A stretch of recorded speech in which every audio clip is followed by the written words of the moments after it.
A lady shamed Karoline Leavitt in public, hoping for support, but reality struck her hard. Karoline Leavitt didn't want attention that day. Her next appointment was 30 minutes away, and she had a list and plan. Knoxville's retail area was crowded. Moms with children, youths hanging out outside the food court, and workers rushing to lunch. She browsed a mid-sized grocery shop for necessities. Some veggies, milk, bread. Normal, but nothing like the following 10 minutes. When she turned into the frozen food department, she heard it. The voice was harsh and angry. Unbelievable. People like you believe they can stroll about like regular people? They were loud enough to turn heads. Karoline was unresponsive at first, thinking it was about someone else. Then, Karoline, I'm talking to you. She ceased. A lady 10 feet distant gripped her cart so hard her knuckles were white. Mid-40s, blonde hair in a messy bun, flowy t-shirt with progressive statement across chest. She focused on Karoline. This wasn't a rant. It was personal. Slowly, Karoline breathed. She had encountered antagonism. Political life was confrontational. Debates, interviews, internet squabbles. She was accustomed to resistance. In the midst of a supermarket, it was different. More people noticed. A lady in the yogurt aisle paused mid-reach, staring at Karoline and the irate woman. A couple at the registers murmured, looking at them. Tension rose. What's wrong? Karoline eventually inquired quietly. Woman sneered loudly. She snapped, you're the issue. People like you propagate trash believing they can get away with it. You detest me. Karoline remained calm. No wincing. No rashness. If she became angry, it would become worse. She saw her trembling hands. Her respiration was rapid and irregular. This went beyond politics. This lady was outraged about something deeper. Karoline said calmly, listen, not sure what's bothering you, but please don't pretend. The lady interrupted her by moving forward. You and your type. Dangerous you. You have no clue what you've done to me and others. Faces turned. A guy at the checkout held his phone low to remain unobtrusive. A clerk paused mid-scan, looking up to see whether it would become viral. Karoline persisted. She endured harsh interviews, smear tactics, and press ambushes. But this was unfiltered. No pundit was aiming to win a discussion. Just a rage-filled lady. She wasn't sure what followed. Would she scream? Would she grab her? Would security intervene before things worsened? Karoline understood one thing clearly. All eyes were on her now, but this was only the start. The shop air altered. Not simply shopping anymore. They watched. Some stood transfixed, trolleys abandoned in aisles. Others secretly recorded while scrolling on their phones. A pair beside the dairy area murmured, sharing that look that indicates a boil-over. Karoline felt their stares, their stillness, and their suspense. Still holding her cart, she advanced. People like you damage this nation, she said. You seem knowledgeable and virtuous, but you're a phony and a threat to democracy. Karoline stayed put. Her heart beat steadily, but her thoughts raced. The lady sought a response. She wanted Karoline to react and fuel the fire. That wouldn't happen. Karoline responded, calmly, I understand your distress. I'm simply buying food like everyone else. That intensified her anger. This isn't typical. The woman's voice rang through the shop. Some cringed. By the bakery, a woman brought her toddler closer. A young shop clerk stood rigid behind the self-checkout, eyes darting toward the registers like he was deciding whether to contact someone. She pointed with trembling hands. After what you've done, you can't claim to be normal. Crisp quiet ensued. Karoline felt things move. The tension had stretched beyond her and this lady. People in the shop felt the weight as well as watched. Some nodded, silently supporting the woman's fury.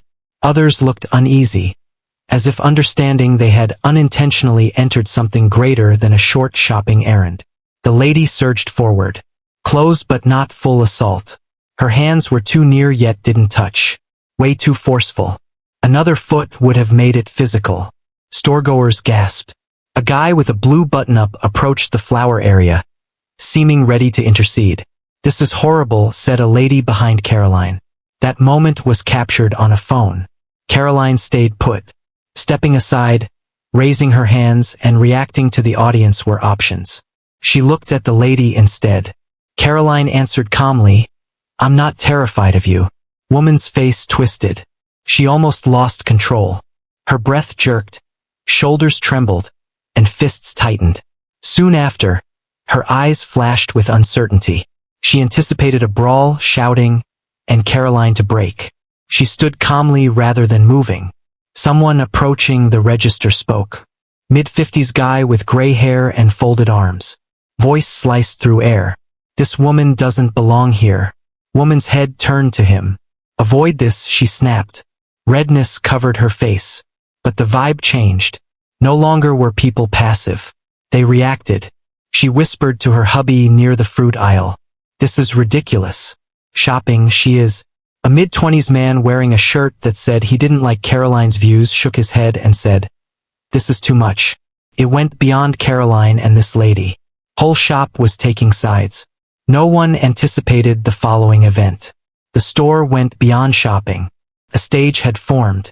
Each aisle, checkout queue, and freezing individual was suddenly part of something greater. The tension was so intense that the refrigerator's quiet hum disappeared. The fuming lady seemed to be seconds from snapping. But Karoline? She was in charge, not passive or afraid. Karoline answered, calmly yet firmly, "I understand. You dislike me. You don't like my values. But you won't frighten me." Her sour chuckle was loud and biting. "Intimidate you? Please?" she sneered, shaking her head. "You believe you're victimized? The damage you and your type have done?" Cracked voice. It went beyond fury. Something deeper existed. Karoline noticed. She was more than furious with her. She hurt. Something in her life outside politics had festered into this moment. Karoline might have fought back, shamed her, or pulled her apart with words that lit up social media. She had platform, experience, and expertise. But she didn't. Instead, she cocked her head and said, "Honestly, what's wrong?" A lady flinched. She seemed off balance, like no one had ever asked her that or seen her before. Her mouth opened and closed. She blinks. Her fisted hands relaxed somewhat. The shop was quiet, and even the cashiers stopped working. The sole sound was the overhead light's faint hum and a forgotten register beep. Karoline moved forward with understanding, not aggressiveness or resistance. She said it softly, "I mean it. I doubt it's about me." Her breath jerked. She seemed close to shatter, like her wrath was going to spill out in the frozen food aisle. Then she tensed. She stiffened, her rage armoring her face. She was unready. She spat, "You can't turn this on me." Karoline didn't respond. No push. Avoided argument. Rest the moment. For the first time, the audience changed. The same individuals waiting for a show witnessed something different. They witnessed a lady unravel. Karoline appeared before her as a person, not a politician or talking head. Recording from the start, the phone owner gently lowered it. The elderly guy who spoke earlier murmured under his breath near the registers. "Ah." Even the young lady beside the bakery who said, "Oh, this is horrible." She seemed uncertain now. Though modest, the change was occurring. The lady must have sensed it since her rage became shame. She glanced around the gathering that had seemed like her audience minutes before. They were now doubtful, as was she. Someone intervened before she could decide. A voice broke the quiet. "Okay, enough. That wasn't safety. It wasn't store manager." A guy in his late 40s stood with his arms folded near the checkout lines. Not dressed to impress. Old pants, a t-shirt, and worn shoes. Ordinary dude. An observer till now. He decided to speak out immediately. The lady whirled toward him, still defensive and flushed. She snapped, "Excuse me." It didn't bother him. "I said enough." He spoke calmly, firmly, and finished. The audience murmured. A few nodded. Others glanced as if quietly agreeing but unwilling to participate. Hands clutched at her sides. She was losing space. "It's not your business," she replied, her voice breaking slightly. A guy shrugged. "It is," he said, simply checking out and leaving. "However, I had to witness you yell at a lady purchasing groceries." That makes it my business. A little consensus ensued. The young lady beside the bakery spoke next. She said she didn't even yell at you. Karoline is simply standing there as you shout. The lady opened her lips to react but said nothing. A teenage lad at the self-checkout whistled softly and awkwardly, signaling what everyone was realizing. It wasn't going her way. Karoline didn't resist. She didn't bite. She let the moment manifest. Now the lady stood amid her own ruin. The power balance changed. Her confidence waned. Her face twitched with apprehension. She saw the guy, the young lady, and the rising number of people who were bored of the sight and no longer entertained or sympathetic. She paused for the first time since starting. Karoline could tell by her stance how she shuffled from foot to foot and how her eyes flashed toward the doorway like she was pondering leaving. Before she could decide, another voice interrupted. This time security. A uniformed security officer and a middle-aged red vest shop employee approached. "Ma'am, please go." The security guard stated calmly but firmly. Decision, not suggestion. Her face twisted as she swung her head toward him. "I'm removed?" Her voice rose an octave as she asked. "She's it." She ceased. Because no one supported her anymore. Man with crossed arms at checkout. The young lady stared incredulously. The rest, silence. Even the early recorder. His phone was nearby. All at once, it struck her. It ended. Her shoulders sagged. Hands dropped to sides. The struggle had exhausted her. Without saying anything, she turned, grabbed her cart, and pushed it out. No farewell speech. No final face-saving. Her footsteps shuffled quietly as she departed. She was monitored by security to avoid another incident. Suddenly, tension broke. People exhaled. Conversations resumed. In part, the shop restored to usual. Because something changed. And Karoline? She had more respect in that shop than she could have with a speech. She was astonished by what followed. The automated door closed behind her. Suddenly, it ended. It should have been. Karoline breathed out, moving her shoulders to release the moment. She didn't seek this fight. She didn't anticipate attention on a casual afternoon supermarket excursion. It occurred just that way. She was now under shop surveillance. Silent witnesses became vocal. "That was different," the checkout guy replied, shaking his head. "You handled it nicely." Store customers murmured agreement. A lady in her 60s with a flowery blouse adjusted her spectacles and approached. She responded, "I don't always agree with your ideas, but I like your behavior tonight." A lot of people would have snapped. Karoline smiled politely.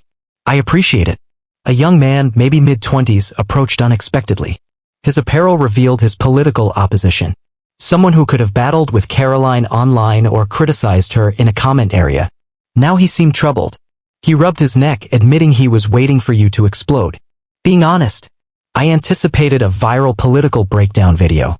Karoline inquired, brow-raising. He exhaled and shook his head. He said, "I don't know.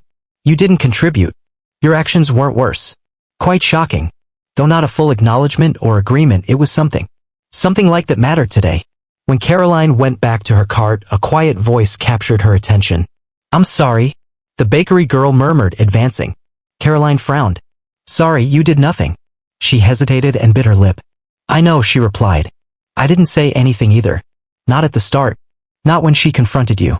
Just stood." Her voice was replete with guilt. "I didn't want to participate, but maybe I should have."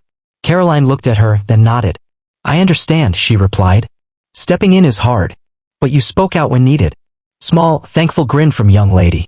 Unexpectedly, something occurred. A slow, methodical elderly guy resting behind his cart at the self-checkout began clapping once, then again. It was first uncomfortable and out of place. Then others joined. A lady near the registers, a cashier behind the counter, and a guy in the back who had been observing from the beginning. It wasn't a raucous applause or formal standing ovation. It was a simple, honest acknowledgement. Karoline's throat tightened with thankfulness, not despair or fury. The notion that moments like these could happen in a divided society was more important than the praise or attention. The weight of what transpired hit her as she pulled her basket toward checkout. This went beyond politics. More was at stake. No end yet. Karoline felt the store's vibrancy as she put her purchases on the conveyor belt. People were still absorbing what transpired. Some whispered with others. Some glanced at her and nodded in approval. A young cashier named Sophia inspected her products silently before speaking. "I saw everything," she whispered. Karoline regarded her. Sophia looked around to make sure no one was listening too attentively. Then she leaned forward little. People don't speak anymore, she remarked. They struggle and yell. Though you didn't, you could have. It was different. Karoline smiled briefly. I didn't understand the sense of fueling a burning building. Sophia's lips pushed. She understood. Printed receipt. Sophia spoke loudly as Karoline grabbed for it. Her modest, knowing nod indicated that you influenced at least one mind today. After pausing, Karoline received the receipt and thanked you quietly. She saw something out of the corner of her eye as she left. The same young man who predicted a catastrophe. He watched her from the exit. Before she could go, he said, Hey, Karoline. She turned. He paused, then shrugged. I disagree with you, he said. Karoline grinned. I didn't expect you to after 20 grocery store minutes. After laughing, he groaned and scratched his head. But I respect you, he said. Not expected that today either. Karoline smiled for the first time since the incident because it was more important than any discussion, argument, or viral moment. It was genuine.